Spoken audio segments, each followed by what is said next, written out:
The rain wasn't supposed to start for another 3 hours. That's what the forecast said. But as Evelyn dragged her suitcase through the muddy shoulder of the road, the sky cracked open like a wound, spilling cold needles of water onto her already soaked hoodie. She cursed the GPS, her phone, and whoever built a town in the middle of nowhere with no cellular signal. Evelyn was heading to a rural inn to document forgotten towns in the Appalachian foothills for her YouTube travel series. But now she was just lost, wet, and more than a little creeped out. The road had disappeared behind her, swallowed by woods so dense they seemed to breathe. All around her, trees leaned too close, too alive. When she stopped to catch her breath, the silence was suffocating. No birds, no wind, just the patter of rain and the anxious thud of her own heartbeat. Her phone flickered, a whisper of battery life. The screen buzzed with a pop-up she didn't remember installing. "Turn back now! They never leave once they enter." She blinked. The message vanished. Another buzz, a new message. "Welcome to Greystone." What the hell? She turned in a slow circle. That word, Greystone. It hadn't come up in any of her research, no mention on any maps, nothing in the historical registries. Yet as she stepped forward, parting the soaked foliage, the trees broke open to reveal it. A cracked wooden sign barely legible beneath decades of grime. She should have turned around. She didn't.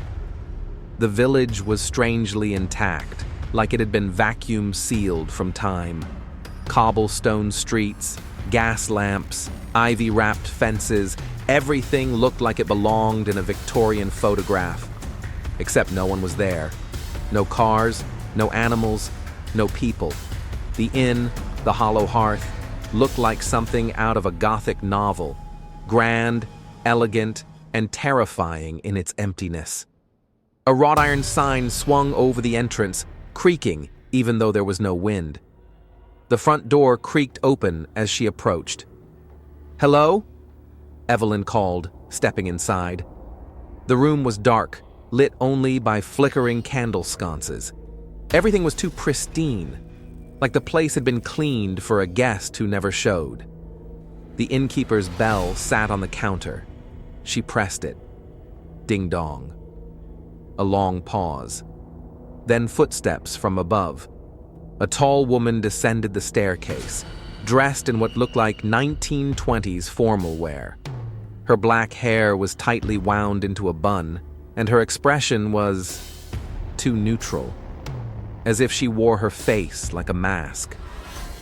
"You must be Miss Evelyn," the woman said, voice like warm honey stretched thin. "We've been expecting you." Evelyn froze. "How do you... Your room is ready." No check-in, no ID, just this.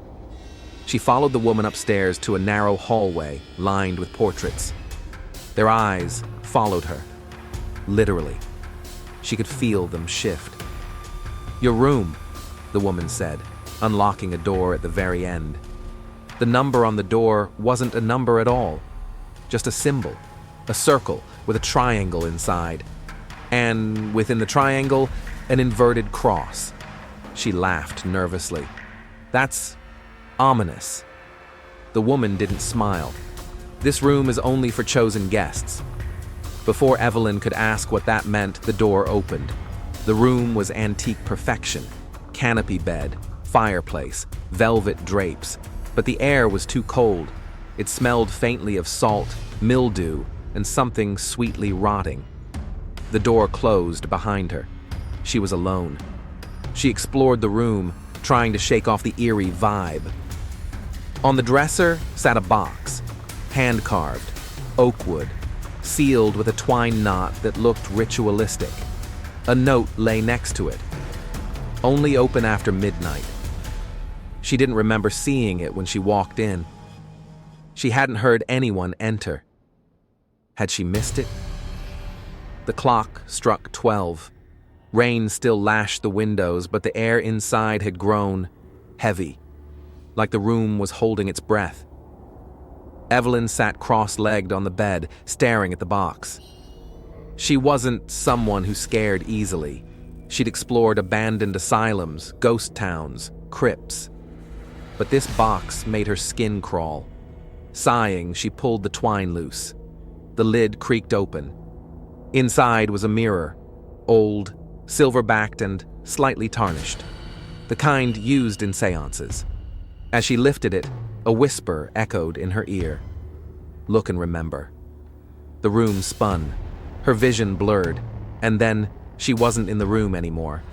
She stood in the same village, but it was alive now. People strolled the streets in outdated clothes. Children laughed.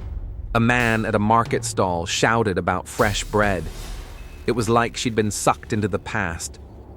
A woman noticed her and froze. Her face turned white. She whispered to a nearby man. Soon, dozens of villagers were staring at Evelyn.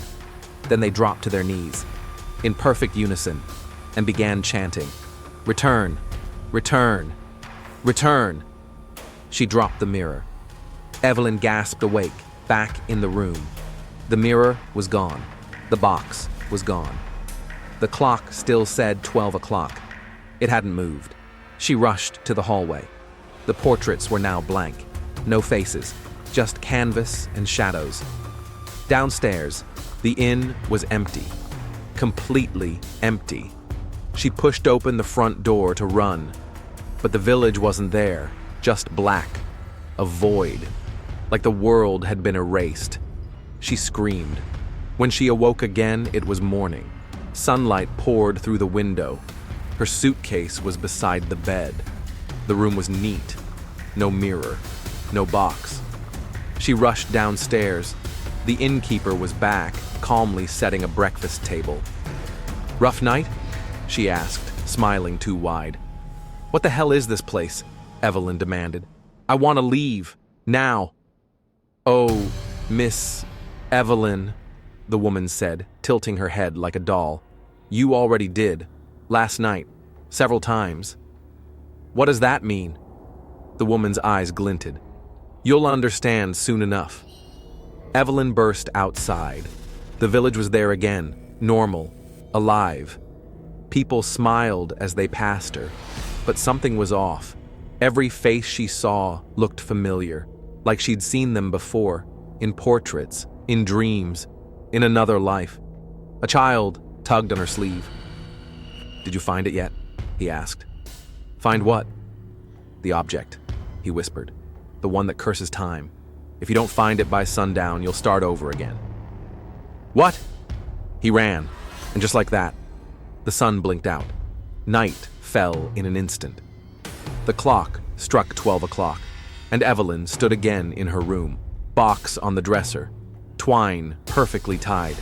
The rain had stopped, but the cold hadn't left. Morning arrived with an eerie silence, broken only by the soft rustling of leaves outside the broken windows. Ethan sat on the splintered floorboards of the crumbling house, staring at the strange antique compass he found buried in the dirt beside the altar. Its needle spun wildly in all directions, refusing to settle. Across from him, Mia shivered under a moth-eaten blanket. "This isn't just some forgotten place," she said, her voice low and hoarse. "This village, it doesn't exist on the GPS. It doesn't even show up on offline maps." Ethan rubbed his temples. "We walked for 6 hours yesterday.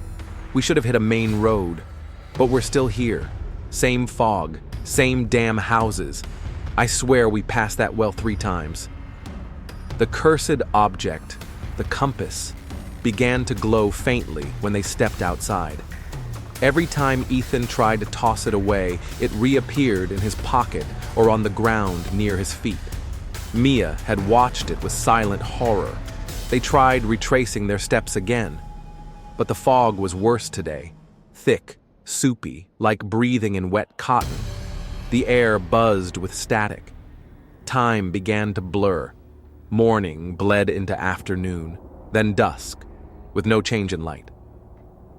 "Look," Mia whispered, pointing up. In the windows of the abandoned houses, shadows moved. Not people, shapes, too tall, too thin, faces stretched like melted wax. Watching. They quickened their pace, but the path circled back around.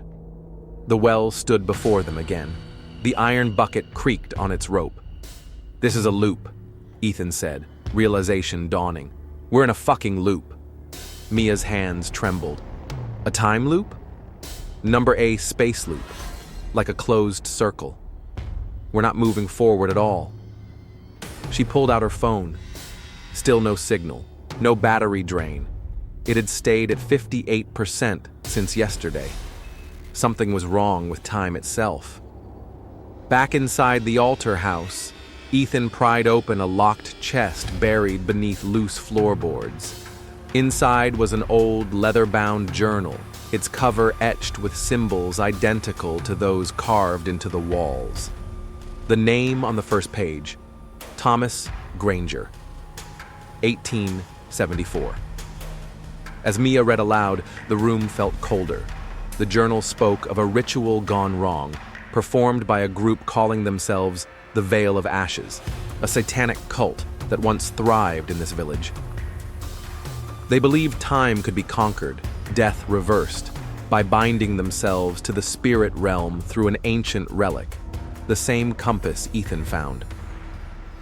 It was supposed to be salvation, Mia read, but it became damnation. The moment the final chant was spoken, the sky split open and the curse began. No one could leave.